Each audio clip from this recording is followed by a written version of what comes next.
Selamat datang di channel Simar Imam. Sembari mendengarkan tinggalkan like dan komentarnya bosku. Jangan lupa pasang headset kalian. Siapkan kopi dan camilan. Lupakan pahitnya kehidupan. Mari kita dengarkan sambil rebahan. Bab 113, Saudara. Saat Mu Jianyao dan Su Min berjalan melewati area tersebut, dia tidak terganggu oleh bisikan itu. Semua orang sudah lama setuju bahwa dia adalah wanita tercantik di akademi. Dia bahkan memiliki klub penggemar tidak resmi karena dia adalah yang termuda dari semua dewa di akademi, kecantikannya akan tetap mempesona. Sayangnya, Mu Jianyao jarang keluar dari kebun obat. Banyak yang pergi ke kebun untuk membeli jamu hanya untuk melihatnya, tapi dia selalu menjadi ratu es. Tidak ada yang berhasil membuatnya tersenyum. Tidak ada yang berhasil membuatnya berbicara lebih dari satu atau dua kata kepada mereka. Sekarang disinilah dia, berjalan dengan Su Min tepat di belakangnya.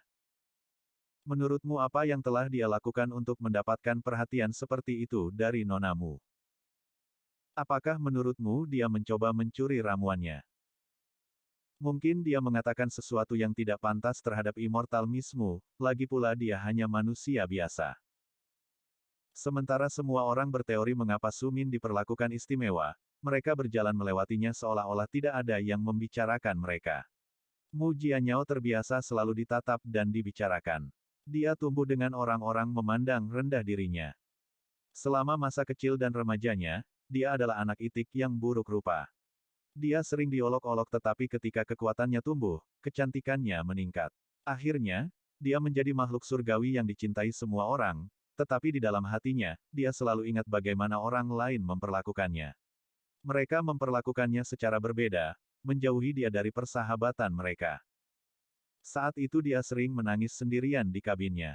Sekarang hal-hal buruk yang sama dikatakan tentang Su Min, dia tidak bisa tidak bertanya-tanya bagaimana dia berurusan dengan kata-kata ini. Namun, ketika dia melirik Su Min, dia terkejut. Su Min berjalan dengan seringai di wajahnya, seolah-olah dia memiliki seluruh dunia.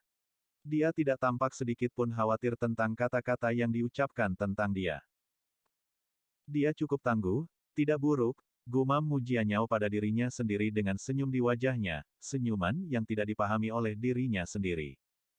Beberapa menganggap itu adalah senyuman kemarahan, yang lain mengira itu adalah senyuman keingintahuan, tetapi bagaimanapun juga, di mana Mu Jianyao dan Su Min berjalan, seluruh kelompok ahli mengikuti.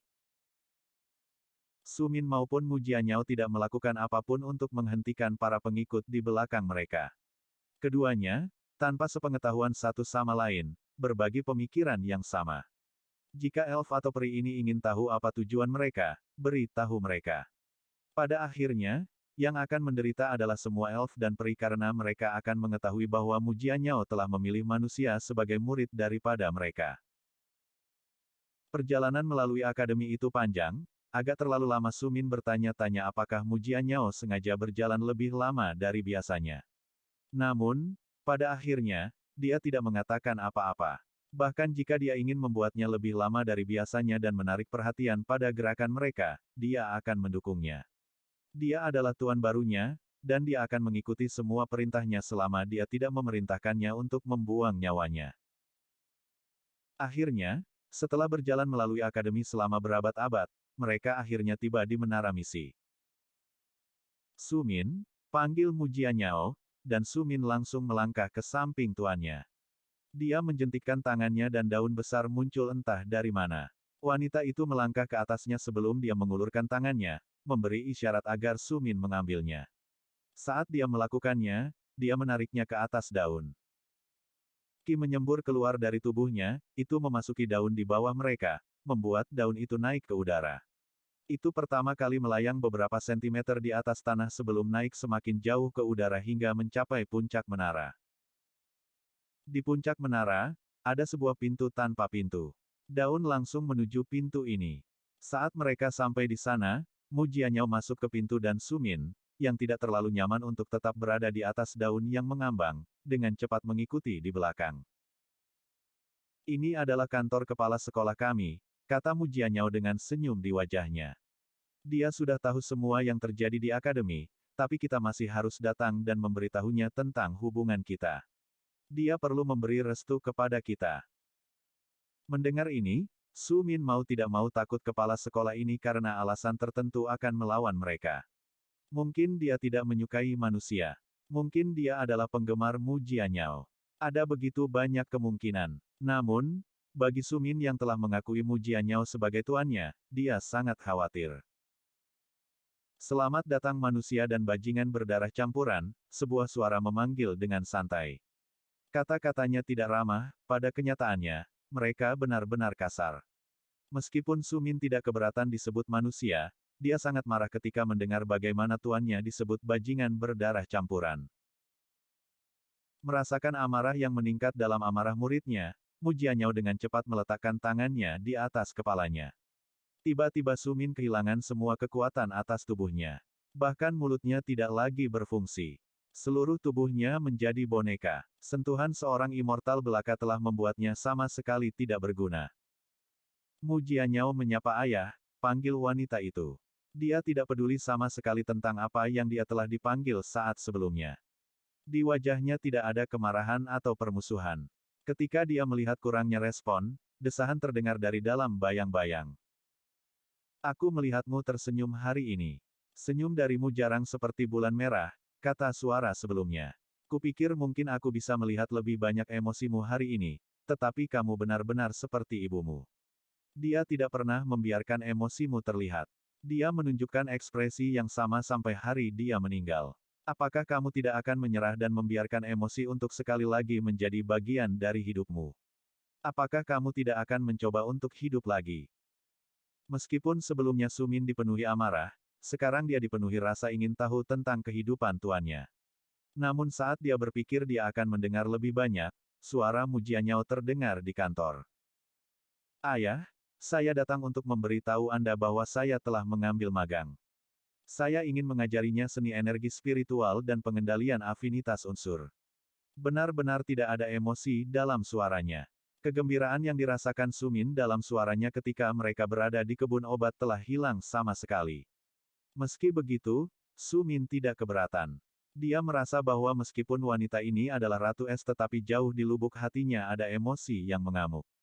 Suatu hari dia akan membantunya mengatakan apa yang sebenarnya dia rasakan.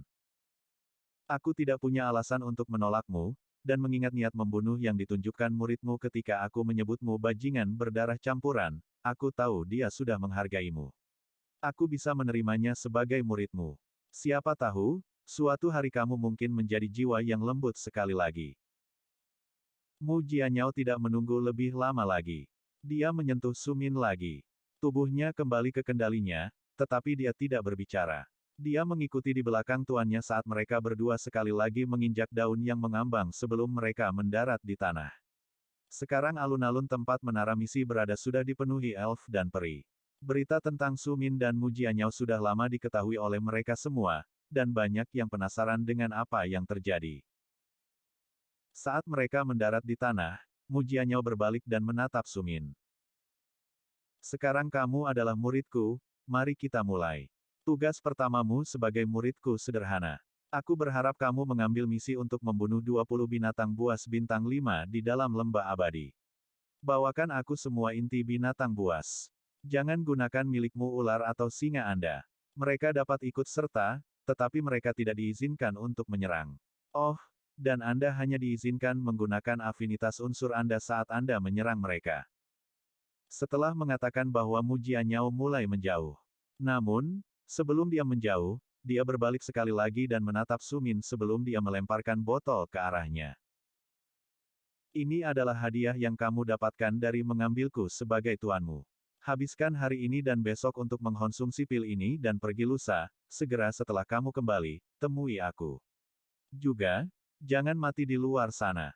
Aku tidak pernah memilikinya, magang sebelumnya, dan aku lebih suka tidak kehilanganmu. Mendengar kata-kata itu, Su Min membungkuk dalam-dalam pada Mu Jianyao sebelum dia berbalik dan pergi. Kerumunan di depannya memberi jalan baginya untuk berjalan. Meski mereka dipenuhi dengan kecemburuan dan kebencian, sekarang tidak ada yang berani menyerangnya sekarang. Dia adalah magang langsung dari Immortal. Hanya segelintir siswa di akademi yang bisa membanggakan hasil seperti itu. Mereka yang bisa sudah berada di puncak peringkat surgawi. Belum lagi ini bukan makhluk abadi biasa, ini adalah Mujian Nyao yang abadi. Dia adalah dewi di antara para siswa, tapi dia selalu menjadi Ratu Es. Bagaimana Sumin berhasil menjadi seseorang yang dianggapnya dapat diterima? Banyak yang dipenuhi dengan kemarahan, tapi apa yang bisa mereka lakukan selain kembali ke rumah mereka? Mengeroyok Sumin akan menyebabkan Mujian Nyao membalas dendam. Dia sudah mengatakan bahwa dia tidak ingin dia mati dan dia adalah murid pertamanya. Jelas bahwa dia peduli padanya sampai batas tertentu. Tidak ada yang ingin menjadi musuh dengan immortal. Melihat semua orang bingung tentang apa yang baru saja terjadi, Sumin hanya bisa terkekeh. Tapi dia tidak mengatakan apa-apa, saat dia kembali ke kamarnya. Di tangannya ada hadiah yang dia terima dari Mujian Nyao. Di lehernya ada Cao-Cao yang melihat sekeliling, terus memastikan tidak ada yang menyelinap ke arah mereka. Ketika mereka sampai di kabin, mereka menemukan bahwa Ye Ling sedang menunggu mereka. Ye Ling bebas bergerak sesuai keinginannya. Semua orang tahu dia milik Sumin, dan tidak ada yang ingin bertarung dengan binatang buas yang begitu ganas. Namun, untuk beberapa alasan, Ye Ling memutuskan untuk tinggal di kabin, bertindak lebih seperti anjing penjaga daripada berjalan-jalan kecuali diperlukan. Apa yang terjadi hari ini? Dia bertanya dengan rasa ingin tahu saat melihat wajah bersemangat Sumin. Bibir Sumin tersenyum lebar, aku mendapatkan master baru, katanya dengan serius sambil duduk di tempat tidurnya, guru immortal baru yang mampu menggunakan afinitas unsur dan energi spiritual. Dia juga sangat cantik, tapi tentu saja, dia tidak sebanding dengan Meilin saya, Sumin tertawa terbahak-bahak. Saya sedang terburu-buru. Saya perlu mengkonsumsi pil ini dan menyempurnakan khasiat obatnya, tetapi saya juga perlu duduk dan bermeditasi dan memahami elemen api yang saya serap hari ini. Saya perlu mendapatkan pemahaman dasar tentangnya, sehingga saya dapat menggunakannya pada misi yang perlu saya lakukan. Melihat Ye Ling, Sumin tersenyum, mau pergi bersamaku ke lembah abadi sekali lagi. Dia bertanya dengan bersemangat. Ye Ling menunjukkan senyum lebarnya, kemanapun kamu pergi, aku akan mengikutimu. Kita adalah saudara dan sahabat, dan kita akan selamanya mengalami kesulitan dan saat-saat bahagia bersama. Mendengar perkataan Ye Ling, hati Sumin terasa hangat. Dia memberi Cao Cao dan Ye Ling pelukan, dengan saudara seperti kalian berdua, siapa yang butuh teman lain? Katanya dengan emosional. Bab 114, Sihir Manusia. Berita tentang Mujian Nyao menjadi Master Sumin menyebar seperti api di akademi. Setiap elf dan peri sedang mendiskusikan berita luar biasa ini. Baik elf maupun peri merasa cemburu. Mereka semua mengagumi Mujian Nyao dan mengaguminya. Banyak yang akan mengunjungi taman obat hanya untuk melihatnya meskipun dia biasanya mengenakan jubah yang menyembunyikan wajahnya. Tangannya akan terlihat memperdagangkan ramuan untuk mendapatkan poin kontribusi, dan suaranya yang dingin bisa terdengar. Banyak dari ahli ini bermimpi untuk menjadi muridnya.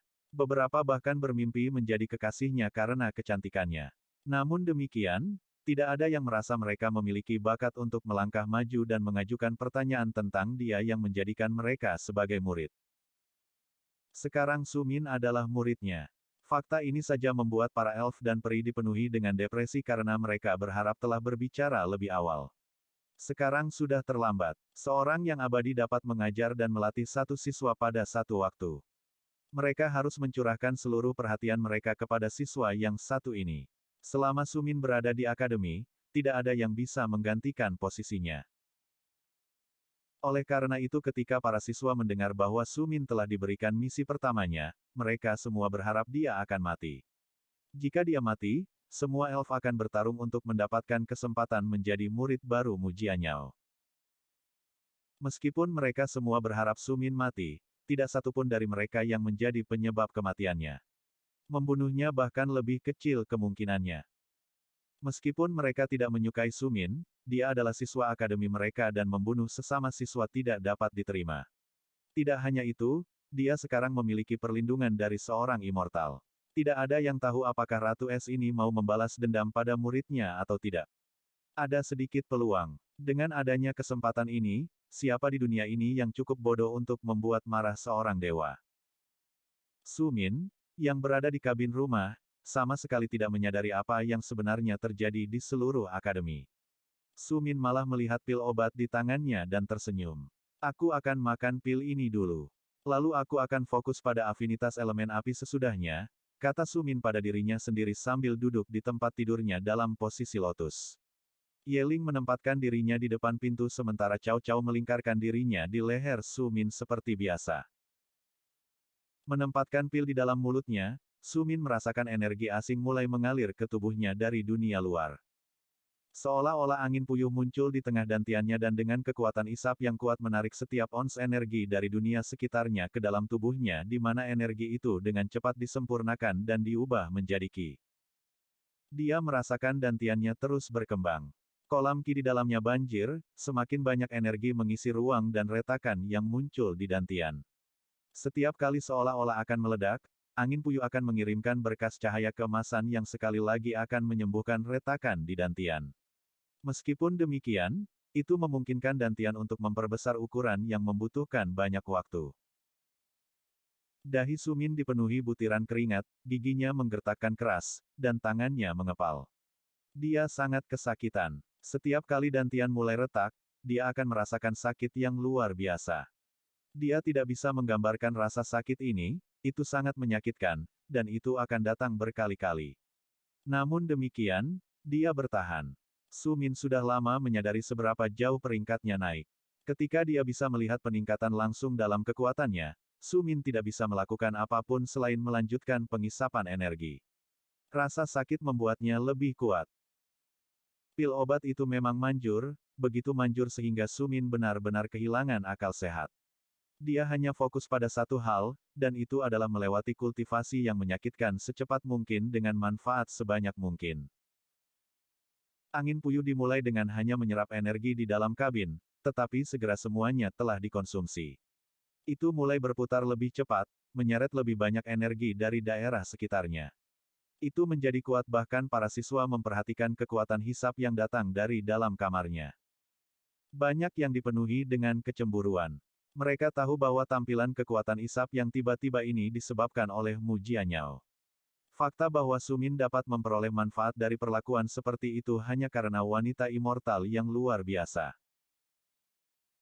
Sementara beberapa ahli sibuk merasa kesal tentang kemampuan Su Min untuk menjadi murid Mu Jianyao, yang lain menganggapnya menarik dan lebih ingin tahu tentang orang seperti apa sebenarnya Su Min. Beberapa siswa yang memiliki dewa sebagai tuan mereka ingin tahu apakah Su Min akan berubah menjadi ancaman ketika sampai pada peringkat surgawi atau tidak. Yang lain ingin tahu bagaimana dia meyakinkan Mu Jianyao untuk menerimanya. Sedangkan, beberapa hanya ingin tahu tentang seberapa besar kekuatan yang dia sembunyikan. Semua orang tahu bahwa Mu Jianyao adalah putri kepala sekolah akademi. Dia adalah elf dan peri. Menjadi satu-satunya anak yang lahir dengan kemampuan mengendalikan energi spiritual dan afinitas unsur memberinya tempat khusus di hati semua elf dan peri. Dia dipuja sebagai dewi, dan kecantikannya membuatnya semakin dicintai oleh semua orang. Su Min duduk di kamar sepanjang siang dan malam. Angin puyuh di dantiannya perlahan berkurang ukurannya dan menyerap Qi semakin sedikit sampai benar-benar menghilang. Pada saat ini, Su Min dapat merasakan bahwa pangkatnya telah naik ke level penuh. Dia berhasil membobol prajurit bintang 6, namun, dia berada di awal dari seorang prajurit bintang 6, memiliki Qi yang jauh lebih sedikit daripada para ahli lain di tingkat itu. Selamat atas terobosanmu, Yeling dan Cao Cao berkata bersamaan kepada Su Min yang tersenyum lebar. Meskipun malam itu sangat menyakitkan, dia telah melewatinya, dan imbalan yang dia dapatkan sangat luar biasa. Su Min ingin duduk dan lebih banyak bermeditasi pada energi elemen api yang baru saja dia serap dan menjadikannya bagian dari energinya. Namun, mengingat matahari terbit di langit, Su Min tidak punya waktu untuk merenungkan elemen api. Dia telah diberitahu untuk pergi ke lembah abadi hari ini dan menyelesaikan misi ketika dia selesai mengkonsumsi pil obat, dan dengan demikian dia berdiri, mandi, mengganti pakaiannya dengan jubah hitam pribadinya dan bergerak menuju menara misi. Saat dia mencapai menara misi, dia melihat menara itu penuh dengan orang. Beberapa di sini untuk mengambil misi mereka sementara yang lain berkumpul untuk melihat Su Min. Mereka menunjuk ke arahnya seolah-olah dia adalah selebritas yang ingin mereka lihat sekilas. Sumin merasa agak tidak nyaman, tetapi dia berpura-pura tidak melihat satu pun dari mereka. Sebaliknya, dia melangkah ke menara misi dan langsung menuju konter. Ada banyak jenis misi di menara misi, dan peringkatnya tergantung pada kesulitannya. Beberapa dari misi ini selalu tersedia, seperti yang dibutuhkan Sumin. Ini membunuh binatang untuk inti binatang mereka. Lalu ada misi mudah yang merupakan misi yang harus dilakukan di akademi. Ini bisa berupa membersihkan tangga atau membersihkan trotoar atau mengecat rumah. Misi ini tidak berbahaya, tetapi mengingat kurangnya partisipasi, bayaran mereka dalam poin kontribusi tidaklah rendah. Membunuh monster adalah salah satu misi dengan bayaran rendah, tetapi Sumin mengerti bahwa dia ada di sini bukan untuk mendapatkan poin kontribusi tetapi untuk belajar bagaimana menggunakan kekuatannya dalam pertempuran. Tidak ada yang meningkatkan kinerja seseorang sebanyak pertempuran hidup dan mati. Sumin dengan cepat mendapatkan misinya. Dengan semua mata tertuju padanya, dia menegakkan punggungnya, memanggil Yeling dan perlahan bergerak menuju pintu keluar akademi. Sudah waktunya baginya untuk memasuki lembah abadi sekali lagi dan membunuh binatang buas. Kali ini dia tidak diperbolehkan menggunakan pedang di tangannya, dia harus hanya mengandalkan afinitas unsurnya. Ini bukanlah tugas yang mudah. Sumin. Seseorang tiba-tiba memanggil. Melihat ke belakangnya, Sumin melihat peri cahaya datang ke arahnya. Senyum manis ada di wajahnya yang cantik saat dia menatapnya. Aku perlu mengambil misi juga. Kenapa kita tidak pergi bersama? Dia bertanya dengan senyum termanis di wajahnya. Mendengar pertanyaan itu, Sumin cukup tertegun. Bersama.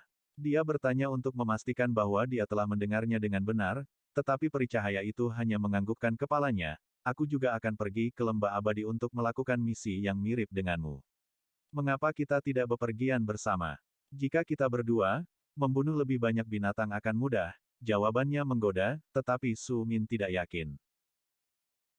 Tuanku memberitahuku bahwa aku harus membunuh binatang buasku, katanya ragu-ragu, aku bahkan tidak boleh membiarkan temanku menyerang.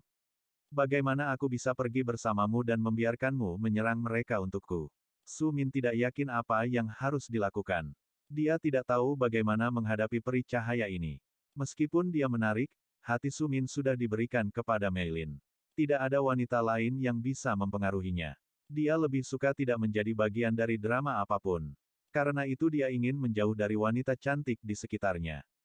Melihat bahwa dia telah ditolak, air mata menggenang di matanya. Dia memandang Sumin dan bertanya, mengapa kamu begitu jahat padaku? Dengan suara bergetar. Meskipun suaranya bergetar, itu tidak rendah. Semua orang bisa mendengar apa yang dia katakan. Mereka langsung menganggap Sumin menggertaknya dan sekelompok ahli melangkah maju. Hei kamu, manusia, menurutmu apa yang kamu lakukan membuat peri terindah kita menangis? Salah satu pria itu bertanya. Tubuhnya dipenuhi otot dan matanya berkobar dengan niat membunuh. Bukan hanya dia, seluruh kelompok orang juga sama, tetapi Sumin hanya mencibir sambil mengangkat bahu. Apa yang aku lakukan padanya tidak ada hubungannya denganmu, katanya dengan suara mendominasi yang tidak menyisakan ruang untuk argumen. Jawabannya sangat kasar tetapi cukup untuk semua orang yang hadir, peri cahaya tidak menentang kata-katanya. Jika ada, dia hanya melihat ke tanah dan menggumamkan sesuatu yang tidak jelas. Baiklah, mari kita menjadi teman baik di masa depan, kata Sumin kepada wanita itu dengan senyum di wajahnya. Dia mulai menjauh dari sekelompok besar orang yang telah mengamati hal yang mustahil.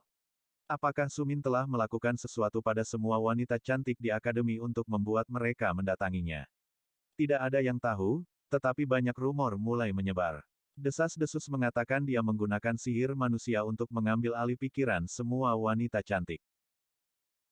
Semua ini terjadi saat Sumin akhirnya mencapai pohon penjaga dan meninggalkan lapangan akademi. Aku tidak akan pernah percaya aku bisa meninggalkan akademi secepat ini, gumamnya pada dirinya sendiri. Dia memberi isyarat agar Yeling mengikutinya. Alih-alih bergerak menuju pinggiran lembah abadi, Sumin pindah ke kedalaman hutan untuk berburu binatang buas bintang 5 dan 6 yang bisa dia kalahkan dengan afinitas unsurnya saja. Bersambung. Nantikan bab selanjutnya bosku.